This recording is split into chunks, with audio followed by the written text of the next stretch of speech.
Hello दोस्तों, नमस्कार। मैं ओमवीर सिंह आप सभी का स्वागत करता हूं। देखिए, आज की वीडियो में मैं बात करने वाला हूं मॉक टेस्ट में नंबर क्यों नहीं बढ़ रहे हैं। क्योंकि बहुत ज़्यादा कमेंट आ रहे थे मेरे पास, सर हमारे जो मॉक टेस्ट में नंबर हैं वो केवल और केवल 30 से 40 के अंदर से मिट रहे हैं। हमारे 30 से 40 नंबर आ रहे हैं, बढ़ ही नहीं रहे हैं हमारे नंबर। क्या करें, बार बार मॉक टेस्ट लगाते हैं और इतना ही नंबर स्कोर आ रहा है। क्या इस बार हम ग्रुप डी में सेलेक्ट हो पाएंगे या नहीं हो पाएंगे? अगर ऐसा ही स्कोर आता रहा तो किस तरह से हम ग्रुप डी में सेलेक्ट होंगे? तो देखिए, मैं आपको बता दूं आपको मॉक टेस्ट में नंबर कैसे इंक्रीज करने हैं। आप इन 30 से 40 जो आ रहे हैं, आप 15 से 20 दिन में, यानी कि 15 से अगर 20 दिन आप फॉलो करते हैं, 15 से 20 डे अगर आप फॉलो करते हैं तो यही नंबर आपके 55 से 60 हो जाएंगे। कितने हो जाएंगे? 55 से 60 हो जाएंगे, केवल और केवल 15 से 20 दिन में ही हो जाएंगे। और करना क्या है मैं आपको बताता हूं। देखिए, सबसे पहले आप जो मॉक टेस्ट लगाते हैं उसका एक तो एनालाइज नहीं करते हैं। देखिए, अगर आपके मॉक टेस्ट में इतने नंबर आ रहे हैं तो 10 दिन तक मॉक टेस्ट लगाना बंद कर दीजिए।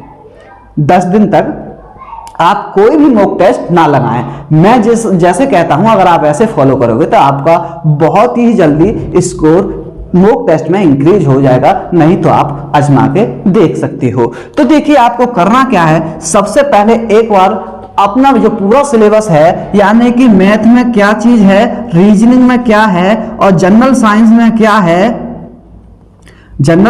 क्या है, और जीके एंड जीए में क्या है, ये पूरे चारों सब्जेक्ट आपको देखने हैं। एक बार इन पर अच्छे से रिवाइज करना है कि हमारा सिलेबस आखिरकार है क्या, यानी कि कहां कहां से क्वेश्चन पूछे जाएंगे। इसको आप रिवाइज करोगे, अच्छे से पता चल जाएगा आपका ये सिलेबस है। फिर आप जो आपने लास्ट मॉक टेस्ट दिया है, जिसमें आपके ये समझिए कि 35 नंबर आ रहे हैं। कितने नंबर आ रहे हैं? 35 नंबर आ रहे हैं। वहां आप एक नोटबुक लीजिए और वहां नोट कीजिए कि मैथ में मेरे 6 नंबर थे, और मैथ में मेरे 6 नंबर थे, रीजनिंग में मेरे 12 नंबर थे, और साइंस में मेरे 14 नंबर थे। यानी कि 14 और 12 कितने हो गए? 26 और 6, और जीके में मेरे 14 और 12 26, 26 32, और जीके में मेरे 3 नंबर थे। ये सपोज कीजिए, आप देखिए कि आपके इतने नंबर आ रहे हैं। ठीक, अब आपको पता है कि मैथ में मेरे बहुत ज्यादा कम 6 नंबर हैं, जीके में मेरे इतने नंबर हैं, रीजनिंग में मेरे 12 नंबर हैं। अब मुझे इन नंबरों को कैसे बढ़ाना है? सबसे पहले आप ये देखिए कि रीजनिंग में मेरे 12 हैं तो मैं इसको 2 घंटे डेली दूंगा। इसमें मेरे 6 नंबर हैं, इसको मैं 3 घंटे डेली दूंगा। और साइंस में मेरे 14 हैं तो मैं इसको केवल 1 घंटे दूंगा। और जीके में मैं अब अलग से 1 घंटे दूंगा। तो ये मैं अपना समय फिक्स करूंगा कि इस हिसाब से मुझे टाइम देना है। फिर आपको नोट करना है, यानी कि एक जगह और नोट करना है कि मैथ में जो सबसे ज्यादा क्वेश्चन गलत हो रहे हैं, जैसे मेरे परसेंटेज से गलत हो रहे हैं, प्रॉफिट एंड लॉस से गलत हो रहे हैं, और एसआई से गलत हो रहे हैं, ये टॉपिक को नोट कर लीजिए। इन टॉपिक को नोट कर लीजिए। रीजनिंग में देख सकते हैं आपके कथन निष्कर्ष होते हैं, वहां से गलत हो रहे हैं। इसी तरह से रीजनिंग में आप नोट डाउन करोगे, इसी तरह से जीके में आप नोट डाउन करोगे कि करंट से ज्यादा क्वेश्चन आ रहे हैं और करंट से मैं गलत कर रहा हूं। इस तरह से आप इसको क्या करोगे, अपने एक तो ये नोटबुक होगी उस पर आप नोट कर लेना, एक मेन पेज पे, यानी कि मेन पेज पे आप नोट करोगे कि यहां से गलत हो रहे हैं। अब आपको करना क्या है कि आपको ये देखना है कि 15 दिन में मुझे ये सारे टॉपिक जो गलत हो रहे हैं ये पूरे अच्छे से पढ़ने हैं। इनको पहले 10 दिन क्या करें, पूरे टॉपिक को खत्म करें। यानी कि 10 दिन आप सारे टॉपिक जो यहां से गलत हो रहे थे उनको अच्छे से खत्म करें, चाहे आपको ज्यादा पढ़ना पड़े, क्योंकि लास्ट चांस है, इस बार आपको जॉब लेनी ही है। तो सारी चीज, यानी कि हर तरह से आपको 10 दिन में सिलेबस खत्म करना होगा। और आसानी से आपको जो टॉपिक होंगे 10-10, 12-12 टॉपिक होंगे, वो आप आसानी से खत्म कर सकते हो। आपको ऐसे नहीं करना है कि आपने बिल्कुल नहीं पढ़ा है, आपने कुछ पढ़ रखा है तो आप जल्दी से जाने की सारे बुक में मत लग जाना कि मुझे पूरी बुक खत्म करनी है। केवल मेन टॉपिक 8-10 टॉपिक सभी के नोट करना और उन 8-10 टॉपिक को ही अच्छे से पढ़ना। उसे पढ़ने के बाद में जो 5 दिन बचेंगे, मैंने 15 दिन बताया, पहले 10 दिन सिलेबस पढ़ोगे, 5 दिन फिर वही टॉपिक दोबारा से देखने हैं आपको। 5 दिन ये सारे टॉपिक आपको दोबारा से देखने हैं। दोबारा से देखने के बाद में जब 16वें दिन आप मोक लगाओगे, जब 16वें दिन आप मोक लगाओगे तो मैं गारंटी देता हूं, अगर आपके 50 से या 55 से नंबर कम आ जाएं, अगर 50 से और 55 से नंबर अगर कम आ जाएं तो ये मैं गारंटी देता हूं।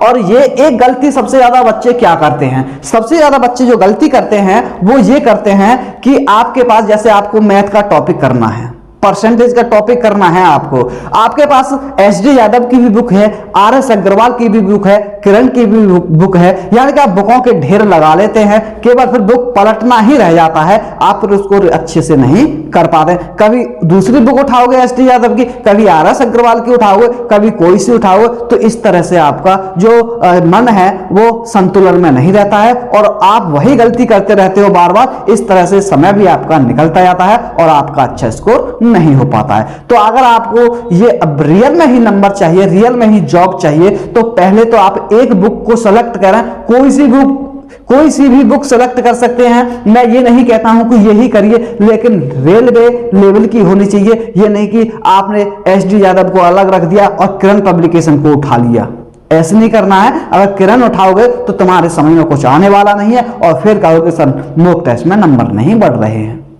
तो देखिए, जैसे एसडी यादव है या आरएस अग्रवाल है या यूथ की बुक है, कोई सी एक बुक उठाइए और उसमें से ही उन टॉपिक को कवर कीजिए और उसी एक बुक को कवर कीजिए, बाद बाकी बक्से में बंद करके रख दीजिए, जिसकी भी आपके पास 2-2, 3-3 बुक हैं। तो आपको पहले 10 दिन पूरा जो भी टॉपिक गलत हो रहे हैं, कम से कम ये नहीं कि आप टॉपिकों की लिस्ट बना लो कि इसमें से भी गलत, इसमें से भी, लिस्ट वो बनाओ यहां से ज्यादा क्वेश्चन आते हैं और आपकी समझ में वो कम आता है। उन टॉपिकों की ज्यादा नहीं, केवल 10-10 पॉइंट नोट डाउन करो, 10-10 चैप्टर लिखो बस, सारे टॉपिक नहीं। पहले मैं आपको बता रहा हूं 10 टॉपिक मैथ के लिखो, 10 रीजनिंग के लिखो, 10 साइंस के लिखो और 10 जीके के लिखो कि मुझे ये ही 10 टॉपिक 10 दिन में कवर करने हैं। इनसे ही ज्यादा क्वेश्चन पूछे जाते हैं। ये चीज आप फॉलो करोगे और 10 दिन पढ़ोगे और 5 दिन फिर उनका ही रिवीजन करोगे तो 15 से 16वें दिन आपका मॉक टेस्ट में 35 से 55 हो जाएगा। नहीं तो आजमा के देख लो ईमानदारी से, अगर नहीं हुआ तो 15-16वें दिन मुझसे कमेंट कर देना, सर आपने गलत सलाह दी थी हमें, आप गलत हो, आपको कुछ नहीं आता, आप नहीं जानते हो, आप गलत सलाह देते हो, हमारे 15 दिन बेकार करवा दिए, आप बता देना। तो मैं यही बताना चाहता हूं कि जो मैंने बता दिया है ये चीज करें आप 15 दिन तक। और 16वें दिन जब मॉक टेस्ट, 15 दिन आप कोई मॉक टेस्ट नहीं लगाओगे, 16वें दिन ही मॉक टेस्ट लगाओगे, जब बताना मुझे कितने नंबर आ रहे हैं। तो इस वीडियो में बस इतना ही। अगर वीडियो अच्छी लगी हो तो लाइक शेयर जरूर करें और जो मेरे चैनल पर नए जुड़े हैं चैनल को सब्सक्राइब जरूर करना है। तो थैंक यू, धन्यवाद।